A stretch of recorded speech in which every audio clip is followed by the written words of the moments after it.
America is definitely, a land of opportunity for Indians. Indians वहाँ पर करीब maybe 1 to 2% of the population है. Okay, but they are fairly concentrated in most of the major metropolitan areas, in Los Angeles area, San Francisco area, New York area, okay, and a few other cities. So the fact is that you do get to meet a lot of Indians.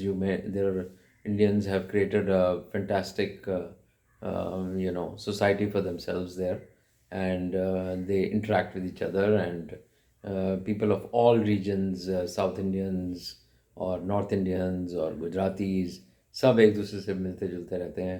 तरह तरह के functions celebrate करते हैं, दिवाली और independence day etcetera etcetera. तो ये point है, मतलब कि डेफिनेटली अमेरिका में as far as that is concerned. Okay. अच्छा, कॉस्ट ऑफ लिविंग जो है अमेरिका की, वो डेफिनेटली काफ़ी हाई है. अगर आप इंडिया के साथ कंपेयर करेंगे किसी भी चीज़ से, हाँ वहाँ पर इनकम भी हाई है. ओके, बट फिर भी cost of living is quite high. Okay, relative to the amount of money that you make. And just because dollar की वैल्यू काफ़ी ज़्यादा है, तो जब आप सेविंग करते हैं, अगर आपने $1,000 भी बचा लिए, तो आप सोचेंगे मैंने 80,000 रुपये बचा लिए, जो कि इंडिया में थोड़ा मुश्किल है. ओके, बट देन इंडिया में कॉस्ट ऑफ लिविंग भी काफ़ी कम है. सो वो भी एक फैक्टर है बहुत बड़ा. ओके. एंड एक और बहुत बड़ा फैक्टर ये है, प्रैक्टिकल फैक्टर, कि जब आप वहाँ पर सेटल होते हैं, तो द फैक्ट इज़ कि आप जितना भी कमाते हैं, okay, I would say more than 90% of that money, okay, you end up just investing or keeping in the US itself. In fact, मुझे इंडिया वापस आए बहुत साल हो गए हैं. ओके, बट फैक्ट ये है कि मेरे अभी भी अकाउंट्स और वेल्थ और इवन प्रॉपर्टी अमेरिका में है. सो रियली आप कोई अपने कंट्री को, इंडिया को कोई बेनिफिट नहीं दे रहे हैं. ओके. अगर आप सोचते हैं कि नहीं, मैं अपने कंट्री को बहुत बेनिफिट कर रहा हूँ या कर रही हूँ अमेरिका में रह के. अच्छा, अब बात करते हैं इमिग्रेशन की. ग्रीन कार्ड, जिसको अमेरिका में कहा जाता है. So immigration is a basically a permanent residency. आपको परमानेंट रेजिडेंट का कार्ड मिल जाता है. Okay, which allows you to permanently stay in the US without any other further visa requirements. However, there are some restrictions on that. And पहली बात तो ये है कि ग्रीन कार्ड हासिल करने के लिए, okay, it is a long process.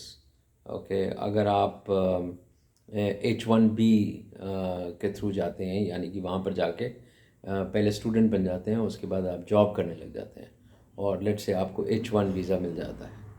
Okay. तो आपको जो है जॉब करने के बाद, अगर एम्प्लॉयर आपको स्पॉन्सर करता है, ओके, ग्रीन कार्ड के लिए, तो आपका ग्रीन कार्ड का प्रोसेस शुरू होता है. And it use to be that H1 जो है वो 5-6 साल में ग्रीन कार्ड प्रोसेस हो जाता था. This was until may be around 5-7 years ago.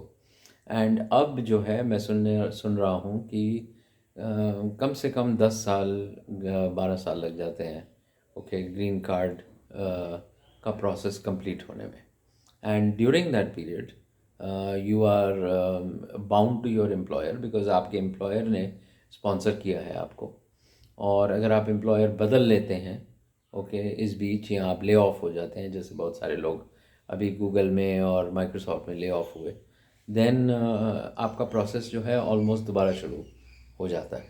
Okay, which another further delays it further. So that H1B process is a very long process and a very complex process to get a green card in the US. The second way to get a green card is through family or through your spouse, okay, who, if they are a US citizen, can sponsor you. Okay, and even if they are a green card holder, I believe they can sponsor you. But then the waiting period is much longer. But if they are US citizens and they sponsor you, then the waiting period is relatively less. But again, I'm hearing even spouses, which at one time used to be like 6 months. Okay, in fact, I had gotten married in India and taken my spouse back to the US with me, and it took like 1 month to process the visa.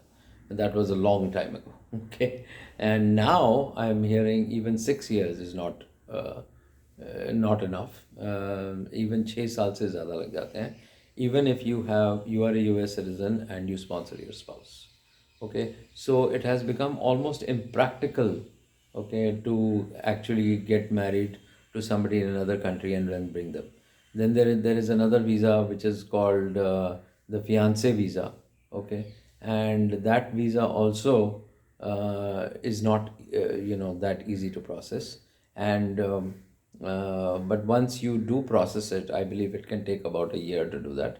Then the person can come to your country for 90 days. Okay, come to the US for 90 days, and you have 90 days to either get married or that person has to leave the country immediately after that. If they get married to you, then the green card process starts. So, just for your information, so getting a green card, getting permanent residency in the US is becoming more and more difficult. That is another thing to keep in mind.